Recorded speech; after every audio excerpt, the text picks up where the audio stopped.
Yes, now we can see the screen. Perfect. Okay, let's get started. Again, I am Mohit Jain, and in this talk, I will be talking about Doctor in the Loop chatbot, and which we call as DILbot.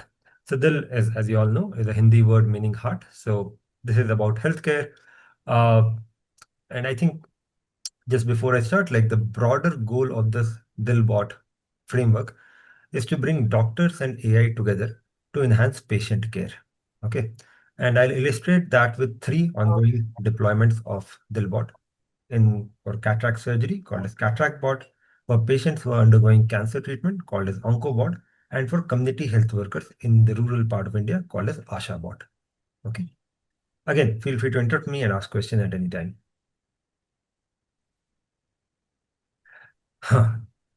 So patients, especially those undergoing critical treatment like surgery or cancer therapy, require timely, trustworthy, and precise medical information, something that only a doctor can reliably provide. However, India faces a significant doctor-to-patient gap. With only 7 doctors for every 10,000 people, India ranks 134 out of the 197 countries in the world. This results in doctors accommodating more and more patients, which leads to reduced time per patient, also negatively impacting their communication and information sharing with the patient. Moreover, from a doctor's point of view, they get asked similar questions across patients. For instance, let's say a patient who is undergoing cataract surgery, they ask the same set of questions like when can they start eating breakfast again, or how soon they can drive a car, or when they can wash their hair. Okay, and answering the same question repeatedly is also very monotonous for the doctor.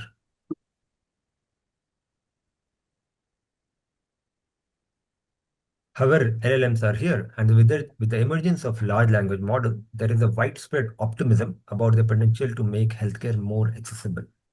However, as we all know, LLMs are prone to hallucination and make errors. They also make mistakes. And as per the OpenAI usage policy, they are unsuitable for direct use in critical domains like healthcare, legal, and finance. Okay. And to use it in these critical settings, they need any answer generated by large language model needs to be reviewed by a qualified professional. So that is written as part of the usage policy of most of the big LLMs right now. Okay, this raises an important question: can we leverage the expertise of qualified medical professionals to improve our AI systems? And in return, can AI empower doctors to extend their reach and provide care to more and more patients? So, to answer these questions, we propose Doctor in the Loop chatbot. So these chatbots are LLM powered. So basically, they are powered by large language models, and they run on WhatsApp. Uh, and the whole aim is to improve patient support while keeping doctors in control. Okay. So before building these bots, we interviewed a bunch of doctors, patient coordinators, patients, and their attendants to identify key design requirement. And as you can easily guess, the most important requirement that emerged was accuracy. In our approach, every LLM generated answer gets verified by a human expert. In this case, either a medical professional or somebody who is in the medical staff or who is in the staff of a hospital in order to achieve 100% accuracy. Second, to accommodate end users with varying levels of literacy and tech proficiency, we made the bot to work entirely on the WhatsApp platform. Go ahead. Was there a question? No. Not only that, we made it multilingual, so it supports multiple Indian languages like Hindi, Kannada, Tamil, and also multimodal, so it accepts both speech as well as text as input. And finally, since the doctors are very, very busy, we need to ensure minimal additional workload for the doctors when they use such a system. So hence, instead of asking them to edit an LM generated answer, we ask them to provide their broad feedback in a very informal way for every answer. Okay, so I'll go over in detail on how we were able to achieve this. Okay, so let's see the chatbot in action. So here I will take the example of a cataract bot. The patients who are undergoing cataract surgery, they are given access to this bot. Okay, so the step one is obviously the patient can ask any question to the bot. As I told before, the patient can ask the question, let's say in Hindi, by sending a voice message recorded in Hindi. Okay, so it is multimodal and multilingual in that aspect. In this case, let's say the patient asks a question, when can I wash my hair after the surgery? Now we have a knowledge base which has been curated by the doctors of that hospital. Okay, and using a GPT-4 model, it instantly we use the RAG architecture, retrieval augmented generation architecture, to generate an answer to this question. It says you can wash your hair 3 days after the surgery.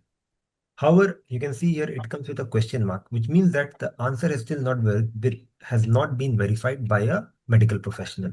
Okay. Not only that, the patient also gets three related questions, which has again been generated by a large language model, so that the patient can easily continue the conversation. Okay. So in this case, for example, the related question will be, when can I shave after my surgery? Okay. So something like that. Now, at the same time, the patient gets this answer. The the doctor who is going to perform the surgery on this patient receives this question answer pair. That this was a query which was asked by your patient, whose name is this, whose uh, age is this, gender is this, and the eye of surgery is this, and the date of surgery is this. So get some demographic information on the patient along with the LLM generated answer. Okay, and then we ask a simple question to the doctor. Was the bot answer correct and complete? Now the doctor here has a couple of options. They can say yes. As soon as they say yes here, the patient receives a green tick mark here saying that, oh, this is a verified answer by your doctor. If the doctor says no, then there is a longer workflow that we'll talk about. Not only that, we also do a classification for every question or every message that the patient or every message that the patient sent. So if the question is a medical question, it goes to a doctor. If it's a logistical question, like is there parking available, what time is my surgery, it goes to a patient coordinator. And if the question is just a acknowledgement or a thank you or a greeting like good morning, then the bot automatically answers it. So any kind of small talk, it doesn't go to a doctor or to a patient coordinator. But for medical or logistical question, it goes to these two stakeholders. But if there is a mistake in that classification, the doctor can reroute this question to a patient coordinator and vice versa. Okay. So moving on, let's say the doctor says, by the way, this is a completely cooked up example. So this is just for demonstration. Okay. So let's say the doctor says that no, this is a wrong answer. As soon as the doctor presses no, the doctor gets a no message here and we ask the doctor, please reply with a correction. At the same time, we inform the patient with a cross mark here and with a message saying that this previously provided answer is invalid. Please wait for the correct response from your doctor. Okay. Now, I think the last step here is that the doctor needs to provide a correction. So we don't want the doctor to go and edit this answer because that will be really hard and complex to do in a WhatsApp kind of an interface. So the doctor is asked to provide a broad feedback on the answer, like an expert commentary on the answer. And that can be given in a very free form manner, grammatically incorrect manner, with spelling mistake and in shorthand form. Okay. So here you can see that the doctor writes BTR, which is like better to avoid for 2 weeks. Okay. And we use this doctor comment to actually improve the answer, wherein the patient receives better to avoid washing your hair for 2 weeks after the surgery.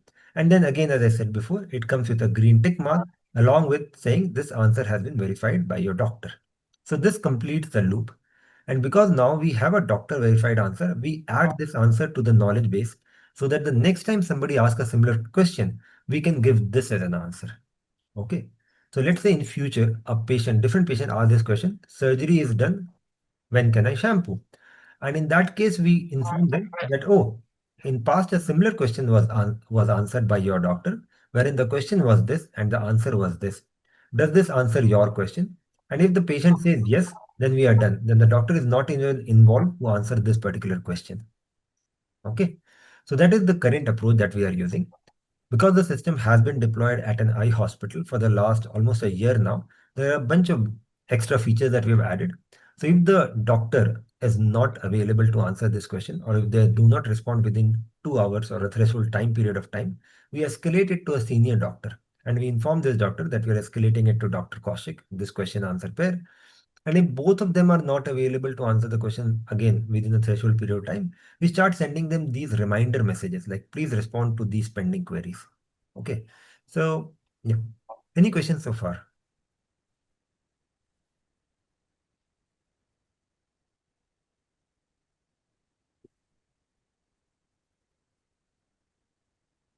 Okay. I'll move on.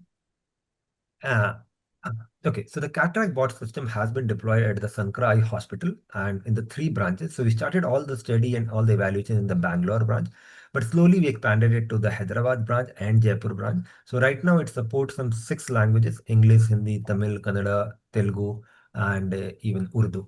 Okay. And as of now, I think these numbers are a bit outdated, but you can imagine like more than 2,000 patients have used the system. They've asked more than 8,000 questions. And there are 12 doctors and 6 patient coordinators who are actively using and verifying the answers given by the bot. Okay. And more recently, in the last 6 months of the data that we collected, we saw that more than 90% of the questions we are getting the yes answer. I think the doctor just says that the LM generated answer is correct. Also, because it evolved over a period of time, more and more edits by the doctor has been added to the knowledge base, and hence now we are getting more yes answers. Okay. As I said earlier, I tend to open source all the work that I do. So here also in this work, we open source this framework called as build your own expert bot. So anybody can create an expert in the loop chatbot within 10 minutes. Okay. And it provides these all functionalities. So it is a system. It has a RAG and the backend, but it also has a nice way to update the knowledge base so that the feedback from the expert gets added to the knowledge base and improves the RAG system. Okay. So that is available, and yeah, anybody can use that. Now, because we had this framework in place, we tried a few different instances of this expert in the loop bot, or what we call as doctor in the loop bot, DIL bot. Okay. So first of them, one of them was called as OncoBot. So this is particularly used in the Kasturba Hospital in Manipal, wherein a patient who is undergoing head and neck cancer treatment, they can ask any question. For example, in this case, the patient asked, "I'm not able to taste anything. What to do?" And here we have a slightly different model. In the previous one, every answer was getting verified by a doctor. But in this case, oh, sorry, I, yeah, the video was off. Yeah. So in the previous one, every answer was getting verified by a doctor. And in this case also, every answer is getting verified. However, the patient receives the answer only after verification by the doctor. So the patient would never receive a wrong answer upfront, which is being corrected by the doctor. As soon as the patient asks a question, we give them, "Let me check with Dr. Salis and get back to you. In the meanwhile, you can ask me more questions." And once the doctor says that, like, "Oh, this is a wrong answer and we correct it in this way," then the final answer comes to the patient, which also gets added to the knowledge base. And here it automatically says that this is the answer which has been verified by Dr. Salis at KMC Hospital. Okay. So this is a slightly different take. So there we call it like it is a asynchronous verification. In this case, it is a synchronous verification. Okay. Now the third use case of this, or the third instance of the build your own expert bot, is something called as Asha bot. Um, for context, ASHAs are community health workers in India who help people in their rural community with information related to maternal and child health. Okay. This program has been running for more than, I would say, a couple of decades, and it is funded by the government of India. And there are more than 1 million ASHA workers across India. Okay. So we built this Asha bot, which has been deployed in 2 districts of Rajasthan as of now, called as Salumbar and Udaipur, and in collaboration with our partner Khushi Baby. Okay, and this is again a similar system where a community health worker can ask a question in their local language, let's say Hindi, with speech or using the text input, and then we have a custom knowledge base that has been created by doctors and medical professionals together, and we use that to retrieve answer for the ASHA worker. This system has been running again for the last, I would say now almost a year now. More than 2,800 ASHA workers have used it, and they've asked 26,000 questions to the bot. Okay, so it's a fairly used system. And this system has an interesting take on things. Okay, so there is a big difference between the cataract bot system and the Asha bot system. So in cataract bot, the end user is a patient who may not have the medical knowledge, but a Asha worker or community health worker have gone through some training. So they have some knowledge of the healthcare system, but they may not be that confident, or they have not gone through a very rigorous training. So hence, instead of every answer getting verified by a medical professional, the way this works is that for every answer that is generated, we get a confidence score from the LLM. And if the answer generated is not of high confidence, we actually send it to a group of ASHA supervisor who are called as ANMs, who are auxiliary nurse midwives. Okay. And then let's say like we send it to 10 ANMs, and we keep on adding more and more ANMs until unless we get like 5 responses from them. Okay. And then we do a relevance filtering, wherein like somebody will just may just respond by saying that hi, good morning. So this is not even a relevant response. So we remove that. But once we have three relevant responses, we do if there is any conflict between the answers. For example, in this case, the question was, what are the side effects of Antara? One of them said that nothing. The other one said that, oh, there are a few side effects. So Antara is a contraceptive injection that is being given in rural India. The third one said that periods will become irregular, and the fourth one said that yeah, there might be weight gain. So we see that like there is a conflict. The three of them are saying some side effect. One of them said that oh there is no side effect. So we again ignore that response and we combine the three responses together after doing majority voting to get the final answer. So in this case, we say that the possible side effects include weight gain, dizziness, which is just a combination of all of the other three responses. Okay, so this is our consensus protocol, and then this answer again gets added to the knowledge base so that the next time somebody asks a similar question, they get this as a response. Okay, any questions so far?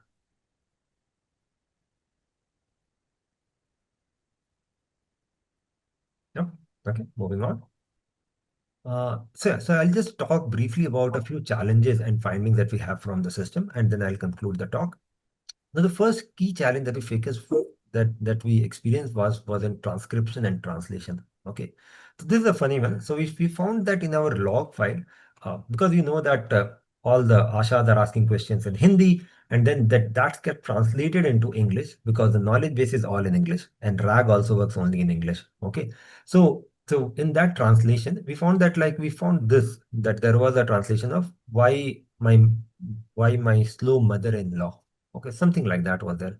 So anybody can guess what exactly the ASHA workers was trying to ask.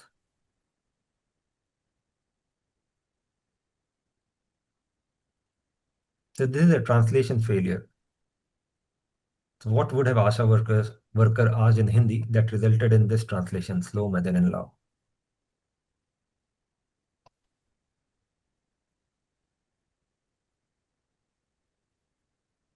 Anyone?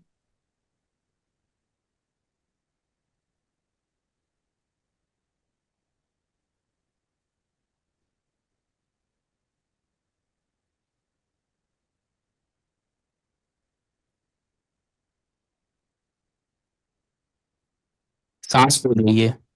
Sorry. सांस फूल रही है मेरी। SaaS full ray. Okay. No, I think that this is much more simpler, but you're partially right. Like it's just like somebody asked something about SaaS, which is breathing. And the question was around like a slow breathing rate, like dhimi SaaS of a kid. Okay, which is slow breathing. But instead the translation and the transcription made an error and made it like slow mother-in-law. Okay. Similarly, there was a question wherein like the same question was asked about the side effects of Antara Tika, but it got translated into Antarctica. Okay, and so this was fairly funny because yeah, so we saw a bunch of these mistakes and we had like we tried out a few solutions there. So first of all, we moved away from a AI translation model and started depending upon the large language model for doing the translation from the source, that is the Hindi or any kind of Indic languages to English language, along with providing the appropriate context. So what happens is that in a typical translation model, we just give a text like a phrase and they give you a translation. However, it doesn't have the context that it was asked by a community health worker, so it has to be related to a healthcare question. So we once you give that information to a LLM, it can do a better translation, is what we experienced. Not only that, but for certain of these things, for example, Asha was always getting translated into hope. Okay. However, we know that like yeah, Asha has to get translated into a healthcare worker. So we also added a lookup table, basically a dictionary, along with the LLM prompt for, and that also helped us further improve the translation. Finally, the answer that is given back to the community health worker has to be in the local language or the source language. So in this case, Hindi. Initially, we were again using the Azure translation module for that, but we figured out that if we start using OpenAI for it, it can actually use a English kind of translation, wherein certain words like liver can be in English rather than using very like unused or like a hard to understand Hindi word. Okay, so start doing like more colloquial and more English kind of translation. So you can see that like yeah, slowly we are depending a lot more on LM, but we also like separate it in different parts. Okay, so translation is separate, the RAG is separate, and the final translation is again different. Okay. The second problem was around the knowledge base update. So there are different ways to update a knowledge base. And in our case, what we found was that in certain cases, such as the head bath example that I showed at the very early on, we have conflicting information. The existing knowledge base states 3 days after which you can wash your hair, while the new information which the doctor provided was 2 weeks. Okay. So now how can we store this information so that the next time it gives 2 weeks as the answer and not 3 days? So we tried a few solutions. One of the solutions was to ask LLM to modify the relevant data chunk from where we are getting these answers. Okay, but that was a disaster. Okay, as it also edited other parts of the data chunk which are not relevant to what the doctor edited. Okay. Second, we actually in our system we separately maintained a expert question answer file. Okay, along with the timestamp values, and we give so that we can give higher priority to the newer timestamp. And this sort of worked really well because in a RAG, like the top 5 answer will get like 3 from the old knowledge base and 1 from this new expert QA knowledge base. And we were able to make it work. However, the problem was that there was a lot of fragmentation. Okay. And as slowly and slowly as the knowledge base kept on growing, the problem became immense. Okay. Finally, the current we have the solution is that wherein we append the expert edit in the relevant data chunk along with the timestamp. And we prompt the LM that if you see an expert edit as part of the data chunk, then give it higher preference to the newer timestamp and use that as a response rather than the initial text. That seems to work well, but as we scale the system further, we might see some problem with that approach as well. Okay. Uh, Finally, I think as I told you, I think this has been earlier covered that like expert we know that like the doctor needs to verify every LM generated answer, which not only increases their workload, but also that again becomes a repetitive and monotonous task. And to reduce that, what we have done here is that we give the previously verified answer to the patient and let them choose whether they want a doctor to further review a new answer or not. Okay, so that's the system that I briefly touched upon initially. So that is again in deployment now. So these are different ways that we have been able to improve the system over a period of time. Okay. Uh, it's a short video of it, which is available on YouTube. So I can quickly verify the bot. give me a second. Can you guys hear the sound?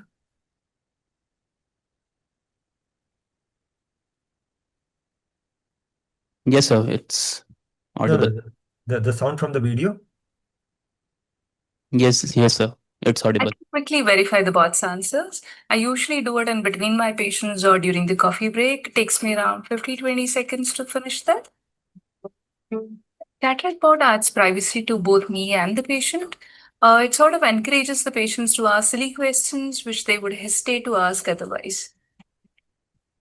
The good part is that I really don't have to worry about the grammar or the spellings, where the bot takes care of all that, and it's pretty simple to use. Okay. So here the doctor is saying, I think a couple of important things. One is that cataract bot was very easy for her to use just because it was very quick. She spent like some 15-20 seconds to answer any question. Also, she doesn't have to be grammatically correct while responding to a wrong answer. And the second was that I think which is very crucial is that it adds a layer of privacy between the doctor and the patient. So here the doctor is only interacting with the bot and the patient is also only interacting with the bot. So doctor and patient are not directly interacting with each other, and that's the way doctor wants it because they don't want the patient to have their phone number wherein they can directly interact. Okay. So I think, yeah. So that was the major, I would say, finding from the expert perspective. Not only this, we found that the expert workload, as in the number of time they have to edit an answer, kept on reducing over a period of time, mainly because the knowledge base kept on expanding. Okay. Uh, but even now, there are certain questions where the bot fails. For example, when we ask a question, when can I do Anulom Vilom after my surgery, as you saw in the video? The knowledge base may not have that particular information. They may have information about yoga in general, but a particular kind of yoga, it may fail to answer, and that will go to a doctor for verification. Okay. The other kind of findings, so all of these systems have been deployed in the field for more than a year now. So in between, we conducted qualitative evaluation wherein we interviewed a lot of doctors, patients, even community health workers on their experience of using the chatbot. So in this case, for example, you can see a patient told us that without even asking me for help, my father was able to use the bot as it supported Tamil.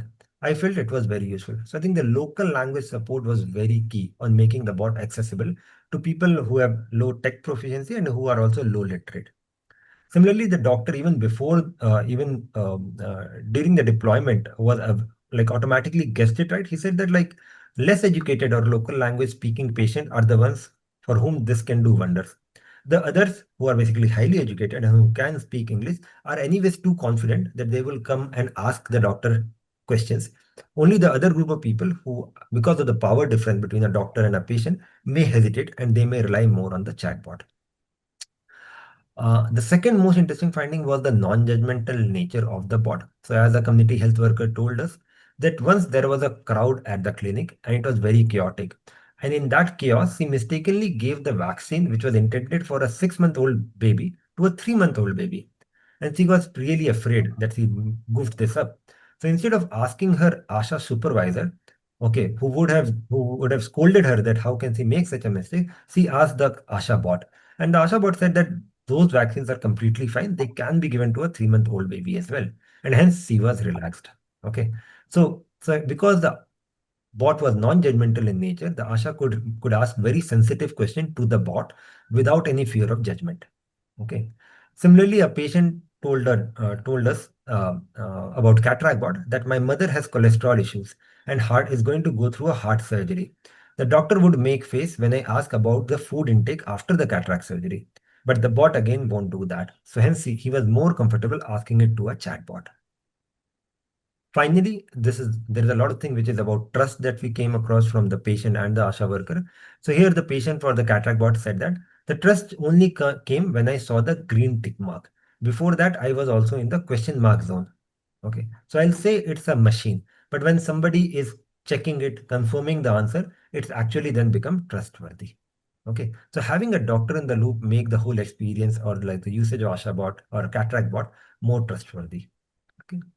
Finally, to conclude, these are just like, I would say, tip of the iceberg. We have been exploring a lot of other use cases, like the use of the similar kind of bot in oncology, gastro, pediatrician, and even gynecologists.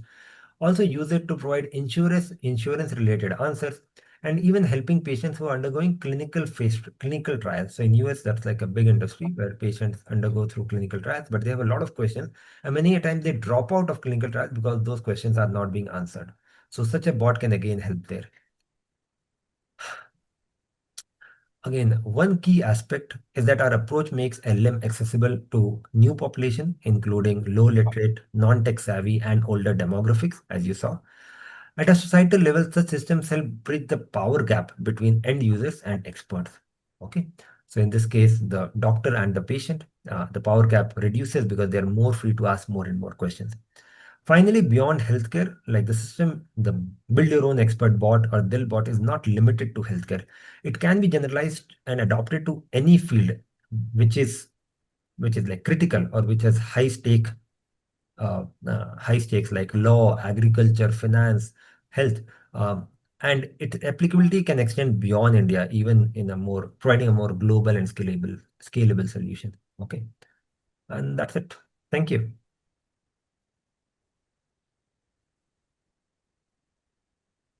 Any question for me?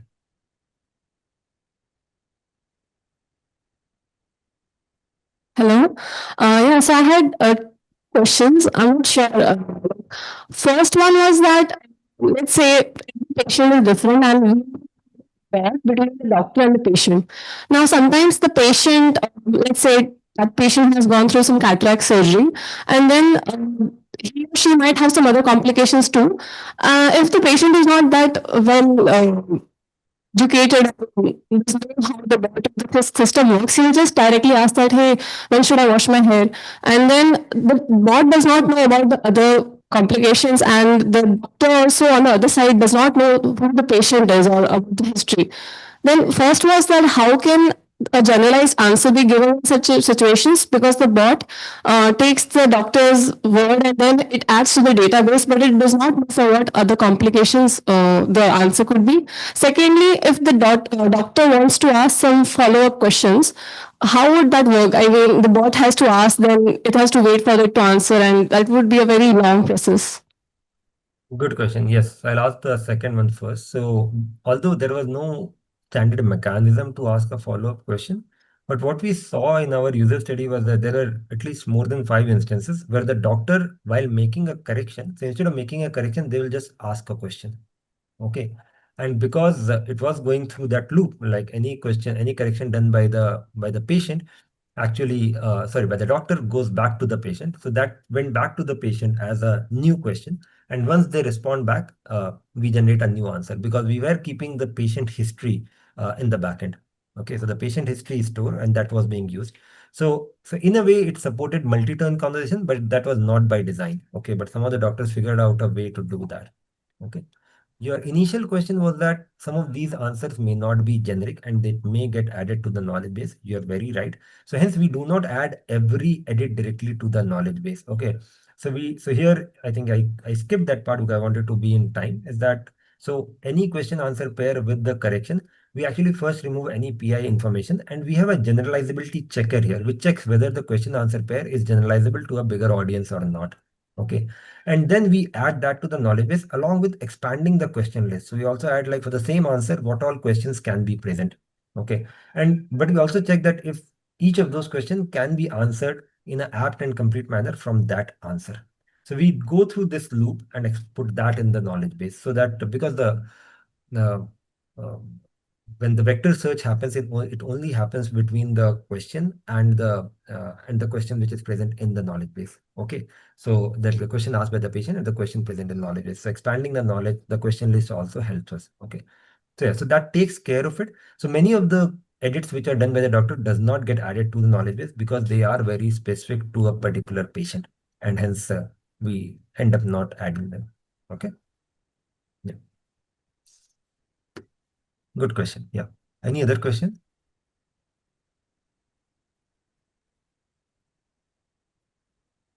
I have a question on the legal liability.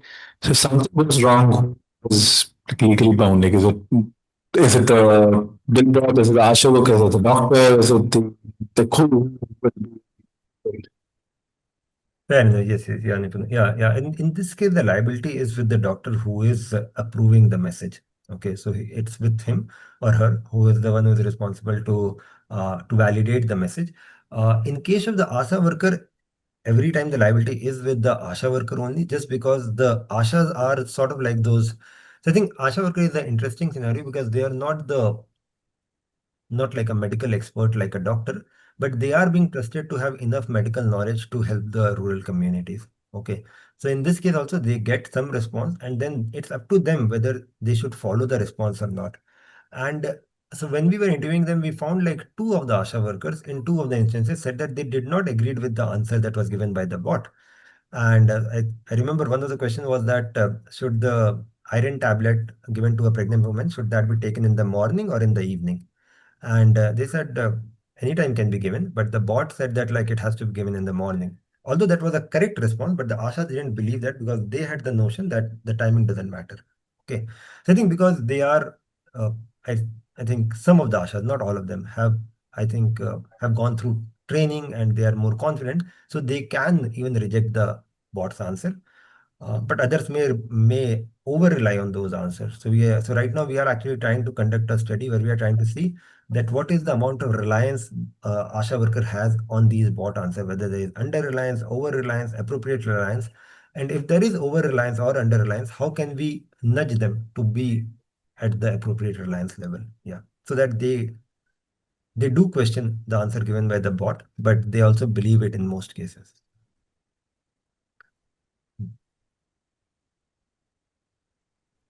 So, Mohit, I had another question about the usability of such a system. So I'm thinking from the perspective that I have seen this in my home also and different homes also. So different generations respond differently to medical problems, as in the way they approach.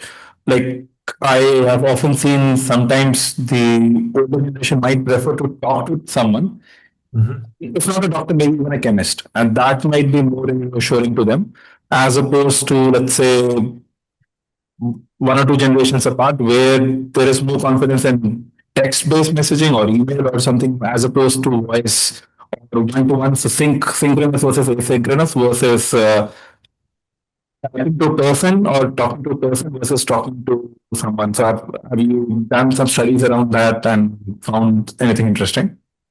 Yeah, I think that the paper definitely touches upon it, wherein so yeah, so I'll give you maybe an anecdote as a response. So what happened was that again, like yeah, just an anecdote help us to understand a better or gives us a broader picture.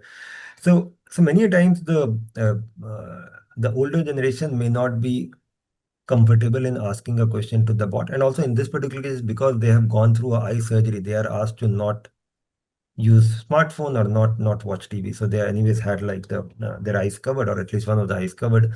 In that case, the attendant was the one who was using the bot in their place. So the attendant was also onboarded into the bot, and many a time the attendant also directly used the bot from the patient's phone.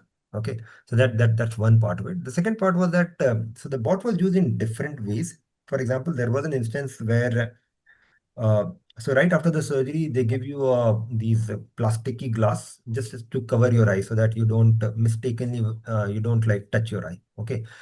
So one of the attendants told us that while her mother, who had just gone through the surgery, she was going to sleep, she removed the glass and she lay down. But then he told her, ki, no, the doctor told to use the glass even while you are sleeping. And she's like, no, that's not true. The doctor didn't said anything like that. In that case, okay, so the attendant said that let me ask the chatbot, wherein the doctor will provide the approved answer, and in that case, you will be like we can get a resolution to our disagreement. So he asked it whether the patient needs to wear the glass while sleeping, and the bot said that yes, you need to wear the glasses while sleeping. And then he showed that to the patient that see that the bot is also saying this, and this is a hospital provided bot. And then his mother basically agreed with the thought that she needs to wear the glass while sleeping as well. And so yeah, so in a way, I would say that many a times, definitely they would trust a human giving that response, but the human may not be available. Let's say this when it is late at night, around 10 o'clock, when she's going about to go to sleep. So in that case, yeah, she can't get access to a doctor or even to a chemist who can actually guide her. So but a bot can be present 24 by 7, and it can still be trustworthy because the hospital has their name associated with it, like the hospital is recommending them the bot. Okay. So there are instances where it can still work well. Yeah.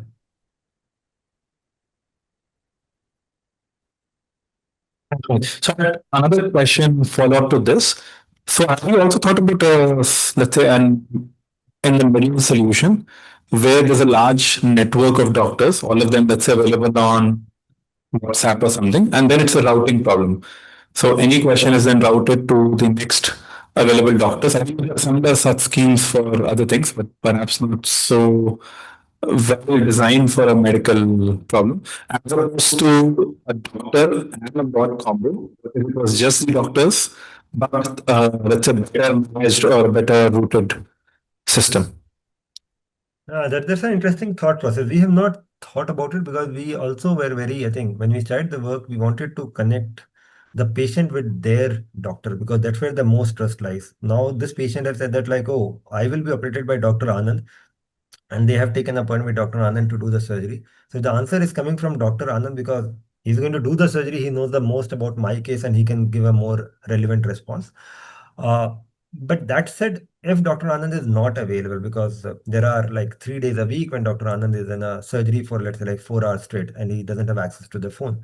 In that case, it can be routed to, we only routed to one doctor who is a senior doctor at the hospital, but it can be routed to a bigger pool of doctors if they are willing to do that. Yeah, that would be a interesting way to solve it. Yeah, we have not implemented that, but yeah, good thought. Yes. Yeah. Mm. And I had another question. So, how much of the problem is actually wrong understanding? Like in this case, it's like the factual understanding is perhaps unknown, like whether they should be doing something or not, versus how much of the problem is in adherence. Like given a set of guidelines, are people adhering to them or not? So for example, for many trivial things, I think large percent of the population know what they need to do. It's just that the adherence is hard, or there are other easier ways which come in the way of the adherence of such. I think, but like yeah, what you said is very true, and that is irrespective of the chatbot. I think all of these are reasons to use such a bot. What you're saying like are like strong reason or motivation for having such a bot in place. But yeah, but it could be that they are unaware of the answer. It could be that they are very overwhelmed with a lot of information that is provided to them during checkout. So when they are actually exiting the hospital, they are given like a long list of do's and don'ts, and a lot of information is given to them. And while at that stage they may not be uh, in a state where they can get a lot of information, or they can remember all that information. So many a times the doctor says that like, oh, why this patient is asking me this question? I already told them during checkout like, oh, do this, don't do this. But because there is so many things going on while they are at the hospital, many times they don't remember, or they don't recollect all the information that was provided to them. Okay, so that's also one of the reason, one of the other reasons apart from what you said. Okay, adherence is something which is again like it's very personal. Our bot can't do anything of that. Like if you don't want to wear the specs, despite the bot telling you to wear it, you can always say that I don't believe the bot either. I won't wear it, and that's it. And similarly, I think there was an interesting question somebody asked, wherein again, like some of these questions you won't even ask a doctor, but you may ask a bot. Was that like right after the surgery, maybe 2 days after the surgery, the whole family was going to a restaurant. Now they had two options: either to sit outside in the sun or to sit inside. The mother or like the father who has gone through the surgery, they wanted to sit outside, but then the kid, like the attendant, wasn't very sure that we can do that because right after it's a surgery. So then they quickly check the bot, like, is it okay to sit in the sun or not? Now that's a question you can't ask or you would hesitate to ask a doctor. Okay. So I think hesitancy is also, I think, play a big role. Similarly, even Asha workers said that like there are questions which are about sexual health or about white discharge, which they don't want to talk or ask their Asha supervisor, even when they don't know the answer. Okay. But with a bot, they can ask these questions. There was this very interesting, I think, somebody even like while we're going through the log file, somebody even asked a question about domestic violence, that this guy hit his wife, what should I do as a ASHA worker? Again, that's something that you may not be very comfortable sharing it with to a senior or to a supervisor who may take action, but you want to learn like how to deal with such instances.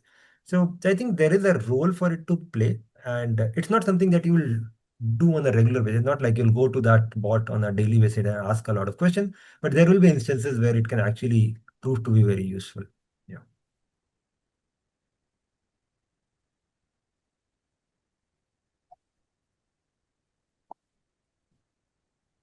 I Hello, sir. This is Amin Prakash. So basically, if multiple doctors are correcting the bot, and if the doctor says conflicting things to each other, then how will the knowledge updation will happen? Hmm. Very relevant question. Yes. Yeah, it does happen. It does happen because the doctors have very subjective opinion about things. So let's say a very traditional doctor may say that a very traditional doctor may say that like don't eat hard things like a chicken or something after the surgery, but a modern doctor will say that you don't have to have any kind of a food precaution after the surgery. Okay, because yeah, and in that case, it can be a flip-flop. Like it's very similar to, let's say, like a Wikipedia edit, wherein one can say X and the other can say Y and the third person can say Z, and it will keep on changing. So in our case, it also happens like that. It does keep on changing. We have gone back and forth between the idea of if you want to have a knowledge base which is specific to a single doctor or specific to a region or specific to a hospital chain. Right now, our solution is that we have the knowledge base which is generic, and then we have a knowledge base which is specific to each of the three geographies. So the Sankrai Hospital Bangalore knowledge base is different from a Sankrai Hospital Hyderabad knowledge base and different from a Sankrai Hospital Jaipur knowledge base. So there are certain, any of these knowledge base update happens at the center level. Okay, but the common knowledge base remains common across all of them. Okay, so that's how we are dealing with it. We can also break it further down where we say that like, oh, each of these edits are happening at every doctor level and not even at a center level. But when we try to do that, there was a pushback from the hospital saying that they wanted more and more doctor to give a similar response. They don't want like, oh, if you have gone through a surgery with Dr. X, you have to follow this path. While you're going through a surgery with Dr. Y, you will have to follow this path. They don't want that. They want consistency across the doctor. So in a way, such a system can also help them to be more consistent. Okay. Although we have seen instances where this flip-flop kind of happens and it becomes weird, and then the bot also gives like a sort of like a combined response at time. Like if you say like when can I wash my hair, it says like, oh, you can wash it like 3 to 7 days after the surgery. Whereas one doctor said three, other doctor said seven. So that also happens. Yeah, there is no easy solution here. Yeah. If you have any, yeah, I'd be more than happy to discuss. Yeah. So one more question. Can we not personalize the bot by asking like a few questions to the user about and get a context of the history of the user so that the system becomes more efficient? You can. I think personalization is definitely, I think, can be done. In our case, we are not personalizing it also, I think, because when we started working on the system, we didn't want it to have access to the medical history of the patient. Okay. But in actual deployment right now, the way it works is that here in the patient demography, we give the patient ID as a first value. We don't give their name, we just give the patient ID. And then it's up to the doctor if they want to pull out their record and give a more personalized answer, they can do it. But also the other thing that we noticed was that there were only, I think the first 1,000 questions we manually analyzed, and there were only like 7 questions where a personalized response was required. So it seems that a vast majority of questions are fairly trivial, generic questions which can be answered directly. So hence we decided not to go too deep into the personalization aspect, and also because that requires us, Microsoft, to have access to their medical history, which is like a big red flag. So usually, like Microsoft wants to stay away from any PII data, which is like personally identifiable health data. Okay, so hence we decided not to do that, but the hospital can definitely do that. If they want to add the personalization aspect, they can. It may help them, but at least based on our experience, it's not like a major requirement, at least at that point of time. Maybe things evolve, so maybe in future we'll get back to do that classification if personalization required or not, and we might see a difference. Who knows? Yeah.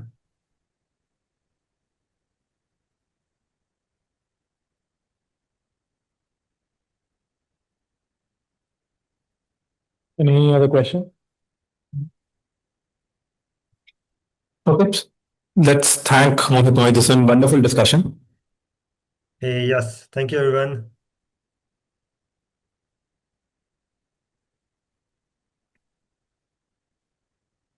And yeah, feel free to reach out to me if you have any more questions, concerns, or any ideas around these bots. My email ID is here. Thanks on the last. Yes, that's my email ID. Feel free to reach out. Okay. Thank you. Bye bye. Okay. Bye, Mohit.